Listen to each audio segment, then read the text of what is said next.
اهلا بكم في مطبخ سوزي. ازيكم يا حبايبي؟ عاملين ايه؟ يا رب تكونوا كلكم بخير. قبل ما ابتدي الفيديو بتاعي احب اشكر كل حبايبي اللي بيتابعوني من كل البلاد طبعا، من امريكا ومن المغرب ومن الجزائر ومن النمسا، حبايبي طبعا اللي في النمسا. روايح الشتاء دخلت بقى يا جماعه، وطبعا الشتاء بيحب التدفئه.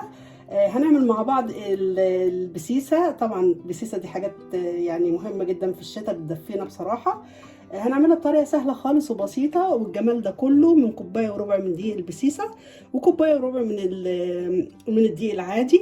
هنعملها بطريقه سهله خالص، هتطلع معاكم هشه وطريه وفي منتهى الجمال زي ما انتم شايفين اللون بتاعها وكل حاجه باينه، شكلها حلو خالص. يلا حبايبي بينا على الطريقه والمقادير. معانا حبايبي المقادير بتاعتنا كوبايه وربع من الدقيق بتاع البسبوسه البسيسه اللي هو الاصفر يا جماعه، وما يكون يعني مطحون، ما يكونش خشن. وكوبايه وربع من الدقيق العادي، ده لازم لابد منه، ما ينفعش من غير الدقيق العادي عشان البسيسه بتاعتنا ما تفرولش. ومعانا كوبايه سمنه على زيت زي ما انتم شايفينها بدرجه حراره المطبخ سايحه كده، وكوبايه حليب اللي هو اللبن برضو بدرجه حراره المطبخ. ومعانا طبعا 3 بيضات برضو بدرجة حرارة المطبخ، ما يكونش جاي طالع من التلاجة. وكوباية سكر العادي خالص، وكوباية ومعلقة خل. وهناخد طبعا فانيليا سايلة او اللي هي البودر، وذرة ملح، وباكو كيك شيف او باكو بيكنج باودر، او معلقة كبيرة، يعني في 3 حاجات ينفعوا. يلا بينا حبايبي على الطريقة مع بعض. اول حاجه هنعملها معانا صينيه مقاس 26 تيفال او اي صينيه. هنحط فيها حبه سمنه حلوين كده. لازم نجهز الحاجه الاول قبل ما نبتدي. هنحط فيها السمنه، وهنكون مولعين الفرن على درجه حراره 180 من فوق ومن تحت. السمنه دي طبعا لابد منها عشان بتدي لون حلو جدا للكيكه بتاعتنا، وبتتقلب معانا بسهوله برضو.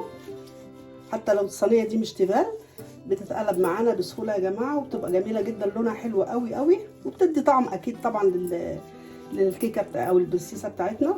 دلوقتي حبايبي هنحط المكونات الجافه كلها مع بعض، اللي هو دي البسيسه، دي الذره، ودي العادي، عشان نخلط المكونات دي مع بعض كويس جدا. وهنحط معاهم الكيك شيف،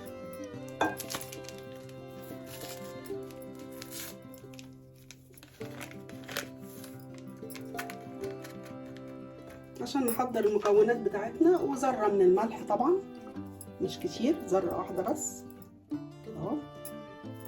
نقلب كل المكونات دي مع بعض الاول، نخلطهم كويس جدا مع بعض عشان كلهم يتجانسوا مع بعض.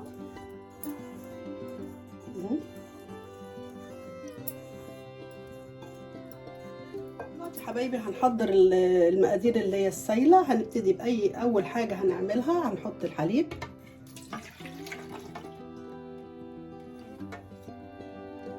وهنحط عليه كوبايه السكر. هنضرب المقادير دي مع بعضها الاول.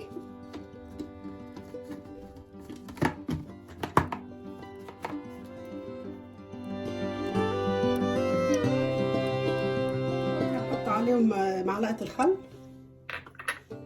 ونضربهم كويس جدا لحد ما الخليط بتاعنا ده يبقى عامل زي اللبن الرايب. دلوقتي بعد ما دوبنا السكر خالص زي ما انتم شايفين، بصوا القوام بتاعنا تخن ازاي، بقى عامل زي اللبن الرايب، وده اللي مطلوب.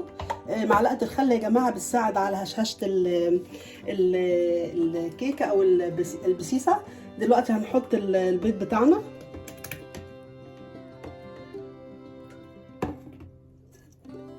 وطالما حطينا بيض لازم نحط فانيليا حبه كده صغيره، قيمه معلقه صغيره. هنضرب المكونات تاني مع بعض كويس الاول قبل ما نحط الزيت والسمنه.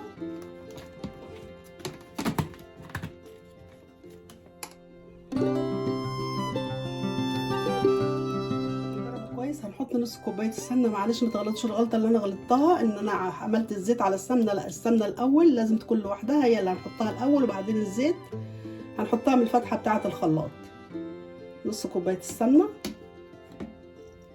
وبرده نضربها مع بعض كويس الاول قبل ما نحط الزيت.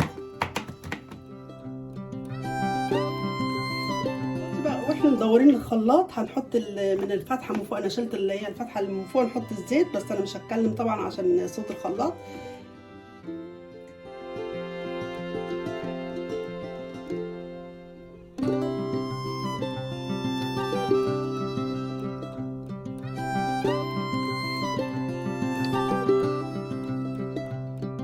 بعد ما ضربت المكونات كلها مع بعض، بص بقى فيها فوم ازاي، واتضربت كويس جدا، والضرب فيها هيخلي الكيكه بتاعتنا او البسيسه بتاعتنا هشه وحلوه. دلوقتي هننزل بيها بعد ما قلبنا طبعا المكونات الجافه كده كويس قوي، هننزل بيها حبه حبه كده، وايدينا بنفس الايد التانيه يعني نقلب، بس يكون في نفس الاتجاه يا جماعه، ما يكونش يعني ما نعملش كده وكده اهوت، لا هي ناحيه واحده بس اهو. ونجيب الجوانب طبعا،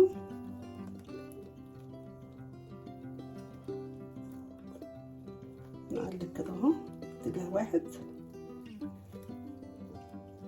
لحد ما كله يتجانس، وناخد القوام المظبوط.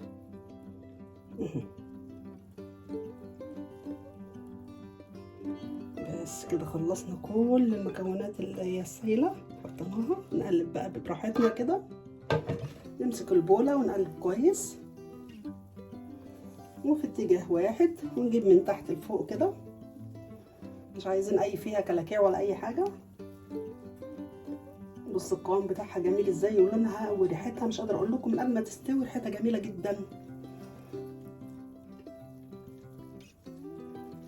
يا حبايبي القوام بتاعها بعد ما قلبناها كويس جدا، ما خليناش فيها اي حاجه جافه، بصوا ده القوام المظبوط، لا هي خفيفه قوي ولا هي تقيله قوي. هنجيب الصينيه بتاعتنا بقى ونصبها فيها. الصينيه بتاعتنا زي ما شايفين كده متبطنه بالسمنه من الجوانب وكل حاجه عشان ما تلزقش وعشان يطلع لونها حلو. هنصب الخليط بتاعنا، ننزل كله. بص القوام بتاعها حلو ازاي، تحفه. انا مولعه الفرن طبعا زي ما قلت لكم على درجه 180 سوري، من فوق ومن تحت طبعا. بس كده نزلنا كله، نديها خبطه كده على الرخامه، احطها في الفرن ونشوفها بعد ما اطلعها. البسيسه بتاعتنا طلعت من الفرن زي ما انتم شايفين بالجمال والحلاوه دي. طبعا هي سخنه جدا، ما اقدرش اقلبها دلوقتي خالص، بس اختبرتها بخله الشيش طاووق.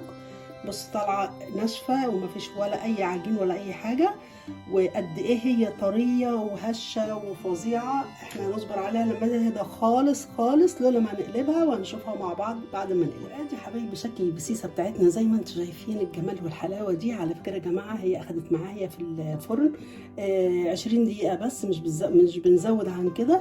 وزي ما انتم شايفين طبعا مستويه وهشه وطريه، وريحتها بجد بجد جميله. تعالوا نقطع حته مع بعض ونشوف الجمال والحلاوه دي مع بعض. بصوا قد ايه طريه وهشه، تحفه بجد تحفه. حاجه حلوه كده مع كوبايه شاي بلبن الصبحيه نفطر بيها، او نتعشى بيها، حاجه خفيفه برضو. بصوا الجمال، حاجه ما فيش بعد كده. هي طبعا يا جماعه لسه تعتبر كده دافيه، يعني ما بردتش نهائي. بصوا الجمال، بصوا الحلاوه، ايه رايكم؟ جميله ولونها تحفه من جوه ومن بره. بصوا قد ايه طريه، بصوا يعني عامله زي السفنج من كتر الطيران والهيشان بتاعها. شكلها بجد وريحتها جميله جدا. اتمنى حبايبي الوصفه تكون عجبتكم، ولو عجبتكم ما تنسوش يا جماعه في اللايك. اهم حاجه اللايك هو اللي بيرفع الفيديو عشان اكبر عدد يشوف الفيديو. وما تنسوش طبعا في الشير، شيروا الفيديو برضو لكل اصحابكم عشان يشوفوه. ولو اول مره تشوفوا القناه بتاعتي اتمنى طبعا تشتركوا، تدوسوا على كلمه اشتراك وتفعلوا زر الجرس عشان يوصلكم كل جديد. واقول لكم سلام، باي باي.